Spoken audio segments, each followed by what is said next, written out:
ബീബി Khadijatul കുബറ റളിയല്ലാഹു അൻഹാ, അല്ലാഹുവിൻ്റെ ഹബീബിൻ്റെ ഉമ്മഹാത്തുൽ മുഅ്മിനീങ്ങൾ എന്നറിയപ്പെടുന്ന മുത്തുനബി സല്ലല്ലാഹു അലൈഹി വസല്ലമ തങ്ങളുടെ ഭാര്യമാരുടെ കൂട്ടത്തിൽ ആദ്യത്തെ ഭാര്യയും വലിയ സ്നേഹം പങ്കുവച്ച ഉമ്മയുമാണ് ഖദീജ ബീബി റളിയല്ലാഹു അൻഹാ. ആനക്കല സംഭവം എല്ലാവർക്കും അറിയാം അല്ലേ? അബൂലഹബ് ആനകളുമായിട്ട് കഅബ പൊളിക്കാൻ വന്ന സംഭവം, ആനക്കലഹ സംഭവം. അതിൻ്റെ 15 വർഷം മുമ്പ് തന്നെ മക്കയിൽ ഖദീജ റളിയല്ലാഹു അൻഹാ ജന്മം കൊണ്ടിട്ടുണ്ട്. ഖുവൈലിദ് എന്നതാണ് അവിടുത്തെ ഉപ്പാന്റെ പേര്. മാതാവ് ഫാത്തിമ ബിൻത്ത് സായിദത്ത് ബിനു അസമ്മു എന്നതാണ് അവിടുത്തെ ഉമ്മയുടെ പേര്. അങ്ങനെ മഹദിയായ ഖദീജ ബീബി റളിയല്ലാഹു അൻഹാ ജീവിതത്തിൽ 3ാമത്തെ വിവാഹമാണ് ഹബീബായ റസൂലുള്ളാഹി സ്വല്ലല്ലാഹു അലൈഹി വസല്ലം തങ്ങളെ വിവാഹം കഴിക്കുന്നത്. 1ാമത്തെ ഭാര്യ അബൂ ഹാല എന്ന് പറയുന്ന വ്യക്തിയാണ്. അതിൽ 2 മക്കളുണ്ട്, ഹിന്ദും ഹാലയും. 2 ആളും പിന്നീട് ഇസ്ലാം സ്വീകരിച്ചിട്ടുണ്ട്. അബൂ ഹാല മരണപ്പെട്ടതിന് ശേഷം അതീഖ് ഇബ്നു ആബിദുൽ മഖ്സൂമി എന്ന് പറയുന്ന ആളാണ് മഹദിയായ ഖദീജ ബീവിയെ കല്യാണം കഴിച്ചത്. 2ാമത് അവരിൽ ഹിന്ദ് എന്ന് പറയുന്ന ഒരു കുട്ടി മാത്രമേ ഉള്ളൂ. ആ കുട്ടി പിന്നീട് ഇസ്ലാം സ്വീകരിച്ചിട്ടുണ്ട്. 2 പേരുടെയും മരണത്തിന് ശേഷമാണ് വിധവയായ ഖദീജ ബീവി റളിയല്ലാഹു അൻഹാ അവരുടെ മഹത്വവും സൗന്ദര്യവും സമ്പത്തും എല്ലാം പരിഗണിച്ചുകൊണ്ട് അവിടുത്തെ വിവാഹം ചെയ്തത് ഹബീബ് റസൂലുള്ളാഹി സ്വല്ലല്ലാഹു അലൈഹി വസല്ലം തങ്ങൾ. വിവാഹാലോചനവുമായി ഭർത്താക്കന്മാര് വരിച്ച വിധവയായ ഖദീജുമ്മ അപാര സൗന്ദര്യമായിരുന്നു. ആ മക്കാ രാജ്യത്ത് അത്രമേൽ ധനമുള്ള ധനാഢ്യയായ വേറെ ഒരു പെണ്ണില്ല. അങ്ങനെയും വലിയ മുതലാളിച്ചിയായിരുന്നു ഖദീജുമ്മ റളിയല്ലാഹു അൻഹാ. അതുകൊണ്ട് തന്നെ ഭർത്താവ് മരണപ്പെട്ടപ്പോ, 2 പേരും മരണപ്പെട്ടപ്പോ, ഒരാൾ മരണപ്പെട്ടപ്പോ 2ാമത് കല്യാണം കഴിച്ചു. അവരിലൊരു കുഞ്ഞു ജനിച്ചു, ഭർത്താവ് മരണപ്പെട്ടു.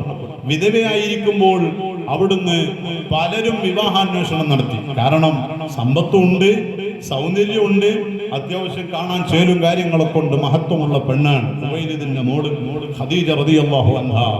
ഒരുപാട് ആളുകൾ വിവാഹ അന്വേഷണം നടത്തിയെങ്കിലും അള്ളാഹുവിന്റെ ഹബീബിനാണ് പിന്നീട് ആ ഭാഗ്യമുണ്ടായത്. 6 മക്കളാണ് ഖദീജ ബീവിയിലൂടെ നബി സല്ലല്ലാഹു അലൈഹി വസല്ലം തങ്ങൾ വിശുദ്ധ ഇസ്ലാമിന് സമ്മാനിച്ചു. ഖാസിം, അബ്ദുള്ള, സൈനബ്, റുഖയ്യ, ഫാത്തിമ, ഉമ്മു കുൽസൂം റളിയല്ലാഹു അൻഹും എന്നിങ്ങനെ 6 മക്കളാണ് ഖദീജ ബീവിയിലൂടെ അള്ളാഹുവിന്റെ ഹബീബ് സല്ലല്ലാഹു അലൈഹി വസല്ലം തങ്ങൾക്കുണ്ടായ മക്കൾ. ഇബ്നു ഇസ്ഹാഖ് റളിയല്ലാഹു അൻഹു പറയുന്നത് കാണാം, ഖുറൈശി സ്ത്രീകൾക്ക് ഒരു പ്രത്യേക ആഘോഷമുണ്ടായിരുന്നു. അവര് പള്ളിയിൽ ഒരുമിച്ച് കൂടി. പള്ളിയിൽ ഒരുമിച്ച് കൂടിയിട്ട് അവരിങ്ങനെ ആഘോഷിച്ചുകൊണ്ട് സംസാരിക്കുകയും മറ്റു ആഘോഷ പ്രവർത്തനങ്ങളൊക്കെ ചെയ്യുകയും ചെയ്യും. അങ്ങനെ ഇരിക്കുന്ന ഒരു സമയം അന്ന് ഖദീജുമ്മ റളിയല്ലാഹു അൻഹ വലിയ മുതലാളിച്ചിയാണ്. ഖദീജുമ്മയും ആ മജ്‌ലിസിലുണ്ട്. അപ്പോഴാണ് ഒരു ജൂതനായ മനുഷ്യൻ അവിടെ വരുന്നത്. ആർക്കും പരിചയമില്ലാത്തൊരു മനുഷ്യൻ ഓടി വന്നുകൊണ്ട് അയാൾ വന്ന് പറയാ, അപ്പൊ ഈ സദസ്സിക്ക് ഒരാൾ, ഏതോ ഒരു നാട്ടിൽ നിന്ന് ഒരാൾ ഓടി വന്നിട്ട് ഉറക്കൊരു കാര്യം പറഞ്ഞാൽ എല്ലാവരും ശ്രദ്ധിക്കുമല്ലോ. അങ്ങനെ ഒരു ജൂതനായ മനുഷ്യൻ വന്ന് പറഞ്ഞു, ഇന്നഹു യൂസിഖു ഫീകുന്ന നബിയ്യുൻ ഫഅയ്യുകുന്ന ഇസ്തതാഅത് അൻ യകൂന ഫിറാസൻ ലഹു ഫൽതഫഅൽ. പെണ്ണുങ്ങളെ, ഒരു നബി വരാനുണ്ട്. ഒരു നബി ഈ മക്കയിലേക്ക്, ഖുറൈശികളിലേക്ക് വരാൻ പോകുന്നുണ്ട്. ആ നബി വരാൻ അടുത്തിട്ടുണ്ട്. നിങ്ങൾക്ക് ആർക്കെങ്കിലും താല്പര്യമുണ്ടെങ്കിൽ ആ നബിന്റെ ഫിറാസാവാം, അവരുടെ വിരിപ്പാവാം, അവരുടെ ഭാര്യയാവാം എന്ന് ജൂതനായ ആള് പറഞ്ഞപ്പോ പെട്ടെന്ന് പെണ്ണുങ്ങളൊക്കെ കിട്ടിയ കല്ലെടുത്ത് അയാളെ എറിഞ്ഞു. സ്വാഭാവികമായിട്ട് പറയില്ലേ, നമ്മള് ചെറിയ കുട്ടികളെ പറയാം, അന്നെ കെട്ടിച്ചും കുറ്റിക്കാട്ടേക്ക് എന്റെ മാപ്പാള അബ്ദുല്ല സീസി അങ്ങനെ പാട്ടാടല്ലേ. അപ്പൊ കുട്ടികളെ കെട്ടിക്കാന്ന് പറയുമ്പോ എന്നെ കെട്ടിച്ചു, എന്നെ വിത്തിനെടുത്തൊക്കെയാണ് കുട്ടികളെ. ഏതായാലും ഈ ഒരു സ്വഭാവം അവിടെ ഉണ്ടായി. ഓല് ഇത് കേട്ടേക്ക് നിങ്ങൾക്ക് വേണമെങ്കിൽ കെട്ടിക്കോളി എന്നല്ലേ പറയണേ. പെണ്ണ് ഞങ്ങൾക്ക് പെട്ടെന്ന് ദഹിച്ചൂല, ഉള്ളിൽ ആഗ്രഹം ഉണ്ടെങ്കിലും പെട്ടെന്ന് ദഹിച്ചൂല. പെണ്ണുകളൊക്കെ എടുത്ത് കല്ലെടുത്തിട്ട് എറിയാൻ തുടങ്ങി. ചുരുക്കി പറയാം, ബീവി ഖദീജ റളിയല്ലാഹു അൻഹ കൂട്ടത്തില് ഈ വാക്ക് ഇങ്ങനെ മനസ്സിലേക്ക് കയറ്റി. കല്യാണത്തിന്റെ ഓരോ കാരണങ്ങൾ നോക്കണം നിങ്ങൾ. അവരുടെ മനസ്സിൽ ഇങ്ങനെ ഈ വാക്കിങ്ങനെ, ഈ ജൂതന്റെ ഈ വാക്കിങ്ങനെ മനസ്സിലിങ്ങനെ ഒരു ഒരു ഒരു ഒരു ഒരു ലഡുവായിട്ട് ഇങ്ങനെ കടന്നു. അങ്ങനെ ഇരിക്കെ മഹദിയായ ഖദീജ ബീവി റളിയല്ലാഹു അൻഹായുടെ കൂട്ടുകാരി നഫീസ ബിൻത്ത് മുന്നിയ റളിയല്ലാഹു അൻഹ എന്നവർ പറയാണ്, നബി സല്ലല്ലാഹു അലൈഹി വസല്ലമക്ക് 25 വയസ്സ് പ്രായമായപ്പോൾ, അന്നൊക്കെ വിളിച്ചിരുന്നത് അൽ അമീൻ എന്നതാണല്ലോ, അങ്ങനെയുള്ള സമയം അവിടുന്ന് അബൂ ത്വാലിബ് മുത്തുനബി സല്ലല്ലാഹു അലൈഹി വസല്ലം തങ്ങളോട് പറഞ്ഞു, യബ്ന അഖീ, ഓ സഹോദരന്റെ മോനെ, അന റജുലുൻ ലാ മാല ലീ വഖദ് ഇസ്തദ്ദ അസ്സമാനു അലൈനാ, എന്റെ മോനെ, സഹോദരപുത്ര, ഞാൻ സമ്പത്തില്ലാത്ത ആളാണെന്ന് നിനക്കറിയാം. അതുപോലെ കഠിനമായ പരീക്ഷണത്തിലാണ് നമ്മളെന്ന് നിനക്കറിയാം. കയ്യിലൊരു ക്യാഷുമില്ല. അതുകൊണ്ട് നമ്മുടെ മുന്നിൽ ഒരു കച്ചവടത്തിന്റെ മാർഗമില്ല, ജീവിതോപാധികളൊന്നും നമുക്കില്ല. ഖുറൈശികളായ ആളുകള് ഒട്ടകവുമായി അതേ ശാമിലേക്ക് പുറപ്പെട്ടിട്ടുണ്ട് തയ്യാറാവാൻ. ബീവി ഖദീജ എന്ന് പറയുന്ന മുതലാളിച്ചി പെണ്ണുണ്ട്, അവളുടെ കച്ചവട ചരക്കുമായി അവരിങ്ങനെ കച്ചവടത്തിന് പോകും. അതുകൊണ്ട് കിട്ടുന്ന ക്യാഷ് കൊണ്ട് അവർ ജീവിക്കുകയാണ്, വലിയ മുതലുണ്ടാക്കുന്നുണ്ട് അവര്. അതുകൊണ്ട് ഫലോ ജിഅ്തഹാ വഅറൽത നഫ്സക അലൈഹാ ലസറഅത് ഇലൈക വഫളലതുക അലാ ഗൈരിക ലിമാ യബ്ലുഗഹാ അൻക മിൻ തഹാറതിക. മോനെ, നീ അവിടേക്ക് പോവണം, നീ അവിടേക്ക് പോവണം. വിശാലമായി പറയാൻ സമയമില്ലല്ലോ. കച്ചവടത്തിനുള്ള ഒരു ഒരുക്കവുമായിട്ട് നീ അവിടെ പോവണം, സന്നദ്ധത അറിയിക്കണം. ഞാനും നിങ്ങളെ കച്ചവടത്തിൽ ഒരു അംഗമായി കൂടാമെന്ന് ഖദീജയെ നിങ്ങൾ അറിയിക്കണം. കൂടെ പോകുന്ന ആളുകളെ നിങ്ങൾ പരിഗണിച്ചുകൊണ്ട് അറിയിക്കണേ. അബൂ ത്വാലിബ് പറയുമ്പോ, മുഅ്മിനീങ്ങളെ, ആ രംഗം അത് വല്ലാത്തൊരു സങ്കടകരമായ രംഗമാണ്. ഒരു ഉപ്പ ഒരു മോനെ പണിക്ക് പറഞ്ഞേക്കുക, അത് കുടുങ്ങിയിട്ട് പറഞ്ഞേക്കുന്ന ഉപ്പാരുണ്ടാവും. ഇവിടെ ഒരു മോനെ കൊണ്ട് കുടുങ്ങിയിട്ടില്ല. ഒരു വേശ്യാലയത്തിലോ അതല്ലെങ്കിൽ ഒരു അളന്നു മുറിച്ചൊരു സംസാരമോ അനിഷ്ടകരമായ ഒരു വാക്കോ നോട്ടമോ ഇന്ന് വരെ അനുഭവപ്പെട്ടിട്ടില്ലാതെ വളരെ ഡീസന്റായി ജീവിച്ച മോനെ പണിക്ക് പറഞ്ഞേക്കാണ്. അപ്പൊ പറയുന്നുണ്ട്, വഇൻ കുന്തോ അന്നകറഹ അൻ തഅതിയസ്സാം, മോനെ, നീ ഷാമിലേക്ക് പോകുന്നത് ഓർത്തിട്ട് ഉപ്പാക്കത് ഇഷ്ടമുണ്ടായിട്ടല്ല. എനിക്ക് വലിയ ഇഷ്ടമൊന്നുമില്ല നിങ്ങൾ ഷാമിലേക്ക് പോകുന്നത്. നിങ്ങൾ എൻ്റെ കൂടെ നിൽക്കുന്ന വലിയ ബർക്കത്താണ്, വലിയ സന്തോഷമാണ്. എന്നാലും നിങ്ങളൊന്ന് പോകണേ.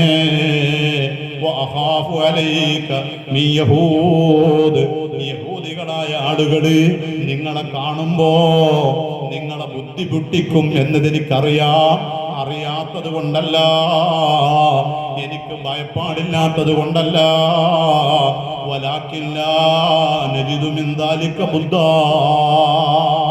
ജീവിത മാർഗത്തിനൊന്നും ഉപ്പാന്റെ കയ്യിലില്ലല്ലോ. അബൂ ത്വാലിബ് പറയാ, എന്റെ കയ്യിലും ഒന്നുമില്ലല്ലോ മോനെ. അതുകൊണ്ട് മോന് പോണം, മക്കയിലെ വലിയ മതജനാഢ്യയായ ഖദീജയെ സമീപിക്കണം, അവിടുത്തെ ചരക്കുകളുമായി കച്ചവടത്തിൽ പോകുന്ന ആളെ കൂടെ പോവണം എന്ന് പറയുമ്പോ അള്ളാന്റെ റസൂൽ ആരാ? വലിയ ലജ്ജയുള്ള നേതാവാ, വലിയ ഇസ്സത്തുള്ള നേതാവാ. മുത്തുനബി പറഞ്ഞു, ഫലഅല്ലഹാ തുർസിലു ഇലയ്യ ഫീ ദാലിക, ഞാൻ അങ്ങോട്ട് പോകൂല. അങ്ങനെ ഖദീജ ബീവിക്ക് ആവശ്യമുണ്ടെങ്കിൽ, അല്ലെങ്കിൽ അള്ളാഹുവിന് അങ്ങനെ ഒരു ഖദാ ഉണ്ടെങ്കിൽ എന്റെ അരികിലേക്ക് ഇങ്ങോട്ട് തേടി വരും. അതുകൊണ്ട് പ്രതീക്ഷിക്കാം. ഇസ്സത്തോടെ മോന് നിൽക്കാണ്. അങ്ങനെ ഇരിക്കുമ്പോ ഈ സന്തോഷം, ഈ ചർച്ച ബീവി ഖദീജ അറിയുന്നു. ഒരു ദൂതനെ പറഞ്ഞേക്കുന്നു. അവിടുന്ന് പറയാൻ, നിങ്ങളുടെ സത്യസന്ധതയും വിശ്വസ്തതയും സ്വഭാവ മഹിമകളൊക്കെ ഞാൻ കേട്ടറിഞ്ഞപ്പോ നിങ്ങളുടെ അരികിലേക്ക് ദൂതന് ഞാൻ പറഞ്ഞയച്ചതാണെന്നും പറഞ്ഞ് നബി സല്ലല്ലാഹു അലൈഹി വസല്ലമ തങ്ങളെ അതേ ഖദീജ ബീവി തന്റെ ചരക്കുകളുമായി കൊണ്ടുപോകുന്ന കൂട്ടുകാരെ കൂട്ടാൻ വേണ്ടി തീരുമാനിക്കുന്നു. പോകുമ്പോൾ മുത്തുനബിയോട് ഖദീജ ബീവി പറയാ, വഅന ഉഅതീക മാ ഉഅതിയ റജുലൻ മിൻ ഖൗമിക, ഈ നിങ്ങളെ കൗമിൽ നിങ്ങളെ കൂട്ടത്തിൽ എല്ലാവർക്കും ഞാൻ ജോലിക്ക് ശമ്പളം കൊടുക്കുന്നുണ്ട്, വേതനം കൊടുക്കുന്നുണ്ട്.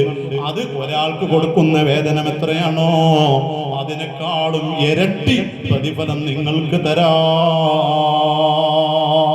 അങ്ങനെ കച്ചവട സംഘം ഷാമിലേക്ക് പോവാൻ ഈ വിവരം നബി സല്ലല്ലാഹു അലൈഹി വസല്ലമ തങ്ങൾ അബൂ ത്വാലിബിനോട് പറഞ്ഞു, ഞങ്ങൾ ഇങ്ങനെ പോവാണ്, ഖദീജ എന്നെ സെലക്ട് ചെയ്തിട്ടുണ്ട്, കൂട്ടുകാരെ കൂടെ പോവാണ്, എനിക്ക് സാധാരണ ആളുകളെക്കാളും കൂടുതൽ ശമ്പളം തരാമെന്നൊക്കെ ഓഫർ ഉണ്ട്.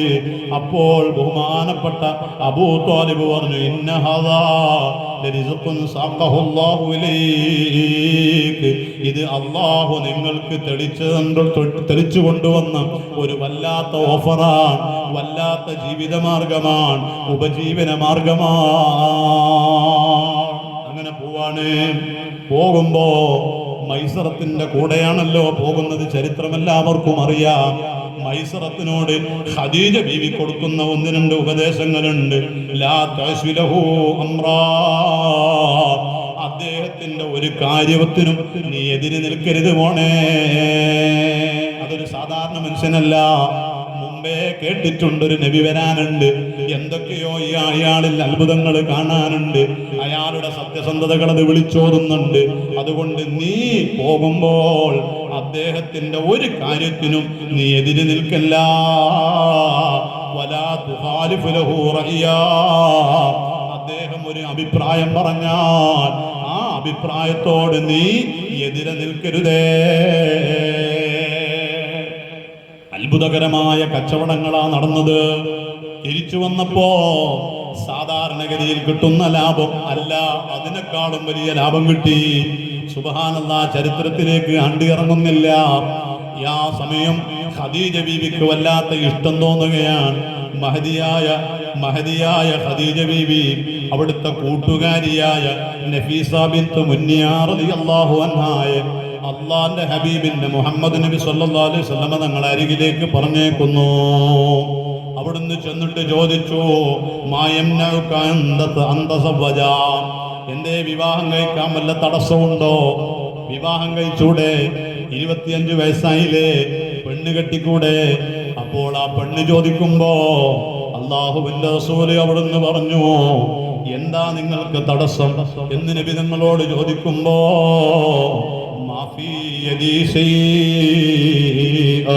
എന്റെ കയ്യിലൊന്നുമില്ലല്ലോ, ഞാനൊരു പാവമാണല്ലോ, സമ്പത്തില്ലല്ലോ, പത്രാസില്ലല്ലോ. ലോകനേതാവിന്റെ വാക്കാണ് മുഅ്മിനീങ്ങളെ. അപ്പോഴാണ് മഹദിയായ നഫീസത്ത് ബിൻത്ത് മുന്നിയ എന്നവര് പറയാ, എങ്കിൽ ഞാനൊരു സൗന്ദര്യമുള്ള ആളെ പറഞ്ഞു തരാം. സമ്പത്ത് നിങ്ങൾക്കല്ലേ ഇല്ലായുള്ളൂ, സമ്പത്തുള്ള ഒരാളെ ഞാൻ പറഞ്ഞു തരാൻ നിങ്ങൾ തയ്യാറാണോ? ചോദിച്ചു. മുത്തുനബി അതാരാണ്? മഹദി പറഞ്ഞു, ബീവി ഖദീജ. തയ്യാറാണോ? അല്ലാഹുവിന്റെ ഹബീബ് സല്ലല്ലാഹു അലൈഹി വസല്ലം തങ്ങൾ അവിടുന്ന് സമ്മതം മൂടുന്നു. ചുരുക്കി പറഞ്ഞ അബൂ ത്വാലിബ്, അബ്ബാസ് റളിയല്ലാഹു അൻഹു, ഹംസ റളിയല്ലാഹു അൻഹു, അങ്ങനെ തുടങ്ങി ഖുറൈശികളുടെ സാന്നിധ്യത്തിൽ ഖദീജ ബീവിയുടെ ബന്ധുവായ വറഖത്ത് ബിൻ നൗഫലും അടക്കമുള്ള ആളുകളുടെ സാന്നിധ്യത്തിൽ ഹബീബായ തങ്ങളുടെയും ഖദീജ ബീവിയുടെയും വിവാഹം കഴിക്കുന്നു, വിവാഹം നടക്കുന്നു. അബൂ ത്വാലിബാണ് ഖുത്ബ നിർവഹിക്കുന്നത്. സ്വഹീഹായ ഹദീസിൽ കാണാം, അന്ന് നബി തങ്ങൾക്ക് 25 വയസ്സാണ്. മഹദിയായ ഖദീജ ബീവിക്ക് 40 വയസ്സാണ്. 450 ദിർഹമാണ് മഹർ കൊടുത്തത് എന്ന് ഇമാം തബറാനി റിപ്പോർട്ട് ചെയ്ത ഹദീസിൽ കാണാം. അങ്ങനെ വിവാഹം കഴിഞ്ഞപ്പോ ശത്രുക്കൾക്ക് അസൂയ തോന്നി. നേരത്തെ ഞാൻ പറഞ്ഞില്ല അസൂയ. എങ്ങനെ അസൂയ വരാന്ന്? ഞാനും ഓനും ഒപ്പുള്ള ആളല്ലേ, പിന്നെന്താ ഓന് ഇത്ര വലിയ ആളാകാൻ? എന്തല്ലേ അസൂയ? അല്ലാഹ് ഖദീജുമ്മാനെ വിവാഹം ചെയ്തപ്പോ ആ ആ നാട്ടിലുള്ള ഏറ്റവും വലിയ ധനാഢ്യ. അവരെയാണ് ഒന്നുമില്ലാത്ത പാവമായ മനുഷ്യൻ വിവാഹം കഴിക്കുന്നത്. അസൂയ മൂത്തു. ആളുകൾ പറയാൻ തുടങ്ങി, ഇന്ന മുഹമ്മദൻ ഫഖീറുൻ, മുഹമ്മദ് ഒരു ഫഖീറാണ്, ഒന്നുമില്ലാത്ത ദരിദ്രനാണ്. ഖതസവ്വജ ബിഅഗ്ന നിസാഇ ഫകൈഫ റദിയത് ഖദീജതു ബിഫഖിരിഹി. ഖദീജ ബീവിയാണെങ്കിലോ വലിയ ധനാഢ്യയാണ്. എങ്ങനെ പൊറുപ്പിക്കും ഖദീജ ദരിദ്രനായ മുഹമ്മദിനെ കൊണ്ട്? സഹോദരങ്ങളെ, ഈ വാക്കങ്ങ് റസൂലുള്ളാഹിന്റെ ശ്രദ്ധയിൽപ്പെട്ടപ്പോ അവിടുന്ന് സങ്കടപ്പെട്ടു പോവുകയാണ്. വല്ലാത്ത സങ്കടം വരികയാണ്. ഹബീബായ തങ്ങള് സല്ലല്ലാഹു അലൈഹി വസല്ലമ തങ്ങള് ഖദീജ ബീവിയുടെ മുന്നിൽ നിൽക്കുമ്പോ മുഖത്ത് ആ സങ്കടം ഇങ്ങനെ വെളിച്ചമായി കാണുകയാണ്. ഖദീജ റളിയല്ലാഹു അൻഹ അവിടുന്ന് പ്രഖ്യാപിച്ചു, അല്ലാ, എന്റെ ഉടമസ്ഥതയിലുള്ള ഏതെല്ലാം ഫ്ലാറ്റുകളുണ്ടോ, പറമ്പുകളുണ്ടോ, തോട്ടങ്ങളുണ്ടോ, കച്ചവട സാധനങ്ങളുണ്ടോ, കോടാനക്കോടി വരുന്ന ആസ്തികൾ, ഇത് മുഴുവനും എനിക്കൊരു തുള്ളി വേണ്ട. ഇതെന്റെ കരളിന്റെ കഷ്ണമായ ഹബീബായ തങ്ങൾക്കാണ്. ഇനി ആരടാ മുഹമ്മദ് നബി ഫഖീറാണെന്ന് പറയാ? സഹോദരങ്ങളെ, ഉമ്മമാരെ, ജീവിതത്തിൽ പിന്നെ അവിടുന്ന് അങ്ങോട്ട് ഒരു 1/4 നൂറ്റാണ്ട് ജീവിതം പറയാനുണ്ട്. എത്ര സ്നേഹമായിരുന്നു അവിടുത്തെ ജീവിതം. എത്ര പ്രായമുള്ള ഉമ്മയാണ് ഖദീജ ബീവി. അങ്ങനെയുള്ള സമയത്തും ഹിറാ ഗുഹയിൽ മുത്തുനബിക്ക് 40 വയസ്സാകുമ്പോ വഹിയെത്തിയപ്പോ ഖദീജ ബീവി റളിയല്ലാഹു അൻഹയുടെ അരികിൽ വന്ന്, സമ്മിലൂനി യാ ഖദീജ, എന്നെ പുതപ്പിട്ട് മൂടൂ ഖദീജ. വഹിയിന്റെ ഉത്തരവാദിത്വത്തിന്റെ കനമോർത്തുകൊണ്ട് അള്ളാന്റെ ഹബീബിന്റെ ശരീരം ചൂടായി പോയി, ഹബീബിന്റെ ശരീരം വിറച്ചുപോയി, ഹബീബിന്റെ ശരീരം ചൂടായി വിറച്ച് പനിക്കാൻ തുടങ്ങി.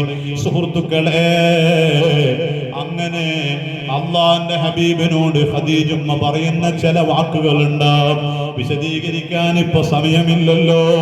അവിടുത്തെ കുടുംബജീവിതം പറയാനുണ്ട്. ഉടനീളം പറയുന്നത്, തങ്ങളെ, നിങ്ങൾ കുടുങ്ങൂല, നിങ്ങൾ പാവപ്പെട്ടവരെ സഹായിക്കുന്ന ആളാണ്. നിങ്ങൾ യതീമക്കൾക്ക് ബാപ്പയായി നിന്ന് അവർക്ക് വേണ്ടതെല്ലാം ചെയ്തു കൊടുക്കുന്ന ആളാണ്. അശരണർക്ക് അത്താണിയാണ് നിങ്ങളോ, വിധവകൾക്ക് ആശ്രിതനാണ് നിങ്ങളോ, ആശ്രയനാണ് നിങ്ങളോ. സുഹൃത്തുക്കളെ, അങ്ങനെ തുടങ്ങി അള്ളാഹുവിന്റെ ഹബീബിനെ സമാധാനിപ്പിച്ചുകൊണ്ട് ഖദീജമ്മ പറഞ്ഞു, കുടുങ്ങൂല, രക്ഷപ്പെടും നബിയേ, അള്ളാഹു നിങ്ങളെ പരീക്ഷിക്കൂല. ഈ ചരിത്രങ്ങൾ ഓരോന്നും പറയുന്നത്, ഉമ്മമാരെ, നമുക്കൊക്കെ പാഠങ്ങളാണ്. നമ്മുടെ ഭർത്താവ് എവിടെയെങ്കിലും ജോലിക്ക് പോയി തിരിച്ചു വരുമ്പോ, ക്ഷീണത്തോടെ വരുമ്പോ, എന്തെങ്കിലും ഒരു ബുദ്ധിമുട്ട് വന്ന് പറയുമ്പോ, അവിടെയൊക്കെ നമ്മളാണ് അത്താണിയാവേണ്ടത്. അങ്ങനെ അത്താണിയായി നമ്മൾ നിന്നാൽ നമ്മുടെ ഭർത്താവ് ദുനിയാവിലും നാളെ ആഖിറത്തിലും നമ്മുടെ കൈവടിയൂല. മഹദിയായ ആയിഷ റളിയല്ലാഹു അൻഹ റിപ്പോർട്ട് ചെയ്തില്ലേ, പറഞ്ഞില്ലേ, എനിക്ക് ദുനിയാവിൽ ഒരാളോട് മാത്രമാണ് കൂടുതൽ അസൂയ തോന്നിയത്. ആ അസൂയക്ക് കാരണം മുത്തുനബി സല്ലല്ലാഹു അലൈഹി വസല്ലം തങ്ങളെ മദ്ഹാണ്. എന്റെ ഖദീജ, എന്റെ ഖദീജ, എപ്പോഴും മുത്തുനബിയുടെ വാക്കാണ്. ഉമ്മമാരെ, അങ്ങനെ ആവണം നമ്മളും. നമ്മുടെ ഉമ്മാന്, നമ്മുടെ ഉപ്പാന്, വിശിഷ്യ നമ്മുടെ ഭർത്താവിന് നമ്മളെപ്പോഴും പരിഗണിച്ച് ജീവിക്കണം. അവർക്കൊരു പ്രയാസം വരുമ്പോ ആ പ്രയാസത്തിൽ നമ്മളൊരു താങ്ങും തണലുമാവണം. അവരൊരു അഭിപ്രായം എന്ന് പറയുമ്പോ, ഹിറാ ഗുഹയിൽ ഞാൻ ആരാധിക്കാൻ ഒരല്പ ദിവസങ്ങൾ അല്ലെങ്കിൽ മാസങ്ങൾ ഞാൻ ഒറ്റയ്ക്കിരിക്കാൻ പോവാണ് ഖദീജ, നിങ്ങൾക്ക് എന്താണ് അഭിപ്രായം? എന്തൊരു വിനയമാണല്ലേ ഉമ്മമാരെ, എന്തൊരു വിനയമാണല്ലേ മുത്തുനബിയുടേത്. കെട്ടിയ പെണ്ണിനോടാണ് അഭിപ്രായം ചോദിക്കുന്നത്. അള്ളാന്റെ ഹബീബ് ചോദിക്കുകയാണ്, ഞാൻ ഇങ്ങനെ ഒരു മലമുകളിൽ ഒരു ഗുഹ കണ്ടുവച്ചിട്ടുണ്ട്. ഖദീജുമ്മ എന്തിനാണ് അവിടെ പോണതെന്ന് ചോദിച്ചില്ല, ഒറ്റക്ക് പോയിരിക്കണ്ടെന്ന് പറഞ്ഞില്ല, നിരുത്സാഹപ്പെടുത്തിയില്ല. ഖദീജുമ്മ റളിയല്ലാഹു അൻഹ പറഞ്ഞു, ഞാനും വരാ, ഞാനും ഒന്ന് നോക്കട്ടെ. വരെ എത്രയാണ് മുഅ്മിനീങ്ങളെ ജബലുന്നൂർ നടക്കാനുള്ളത്? ഉംറക്ക് പോയവര് നടന്നില്ലേ? പലരും ഒരു തവണ പറഞ്ഞ് നടന്നാൽ പിന്നെ രണ്ടാമത് തവണ ഉംറക്ക് പോകുമ്പോ ഞാനൊരു വട്ടം പോയതാ, നിങ്ങൾ പോയിക്കോന്ന് പറഞ്ഞേക്കലുണ്ട്. ചില അമീറന്മാര് ചെയ്യലുണ്ട്, ചില ആളുകളും അങ്ങനെ ചെയ്യലുണ്ട്. പക്ഷേ മുത്തുനബി സ്വല്ലല്ലാഹു അലൈഹി വസല്ലമ നിങ്ങൾ കണ്ടുവച്ച ആ ഗുഹ കാണാൻ ഖദീജുമ്മ ആ പ്രായാധിക്യം വകവെക്കാതെ കയറിപ്പോയി. അവിടുന്ന് നോക്കുമ്പോ സന്തോഷത്തോടെ പറഞ്ഞു, നബിയേ, ഇത് ഒറ്റയ്ക്കിരിക്കാൻ പറ്റിയ സ്ഥലം തന്നെ. എന്റെ ഹബീബ് ഇവിടെ ഇരുന്നോ? എന്നിട്ട് അറിയോ സഹോദരങ്ങളെ, അല്ലാഹുവിന്റെ ഹബീബ് സല്ലല്ലാഹു അലൈഹി വസല്ലമ തങ്ങളുടെ പ്രിയ പത്നിയായ ഖദീജ റളിയല്ലാഹു അൻഹാക്ക് 55 വയസ്സ് പ്രായമുള്ളപ്പോൾ ഈ സദസ്സിലെ 50 കഴിഞ്ഞവർ കാൽമുട്ടിന് വേദനയല്ലേ, ശരീരത്തിന് ക്ഷീണമല്ലേ, നടക്കാൻ നമുക്ക് കഴിയുന്നുണ്ടോ?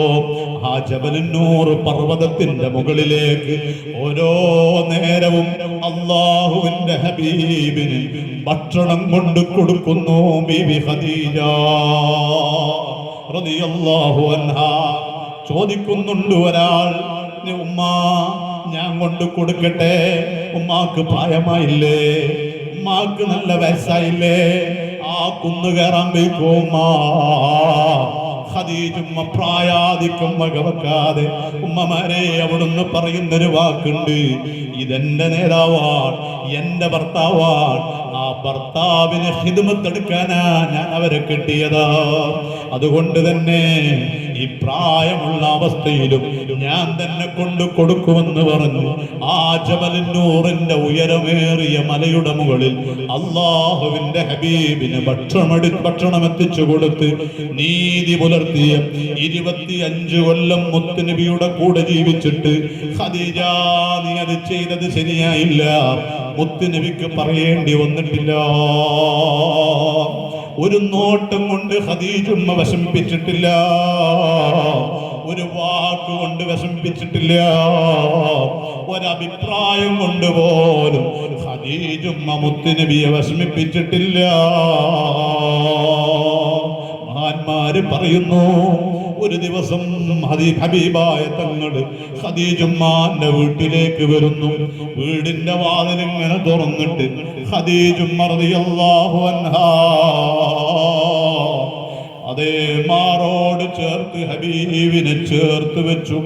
ഹബീബായ തങ്ങളെ, നിങ്ങൾ എന്നെ കല്യാണം ചെയ്ത് ഞാൻ നിങ്ങൾക്ക് ഖിദ്മത്തെടുക്കാനാണ്, അന്ത്യം വരെ അതിനൊരു തടസ്സം ഞാൻ വരുത്തൂല.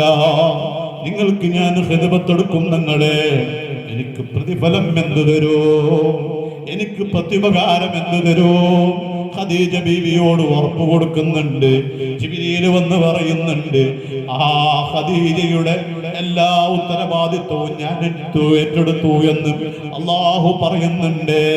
അതിന് തക്കതായ പ്രതിഫലം കൊടുത്തത് ചരിത്രങ്ങളിൽ ഉടനീളം കാണുന്നുണ്ട്. വിശദീകരിക്കുന്നില്ല, ഞാൻ നിർത്തുകയാണ്. ഖദീജുമ്മാനെ ബർക്കത്തിന് വേണ്ടി പറഞ്ഞില്ലെങ്കിൽ അവിടുത്തെ പൊരുത്തക്കേടാകുമോ എന്ന് കരുതി ഒരൽപ്പം പറഞ്ഞതാണ്. ബീബി ഖദീജത്തുൽ ഖുബ്റാ റളിയല്ലാഹു അൻഹായുടെ ബർക്കത്ത് കൊണ്ട്, അവിടുത്തെ ജീവിത വിശുദ്ധി കൊണ്ട്, അതിന്റെയൊക്കെ ബർക്കത്ത് കൊണ്ട് ഇവിടെ ഒരുമിച്ച് കൂടിയ ഞങ്ങളുടെ ഖൽബ് നന്നാക്കണം അല്ലാഹ്, ഞങ്ങളുടെ പാപങ്ങൾ പൊറുക്കണം അല്ലാഹ്.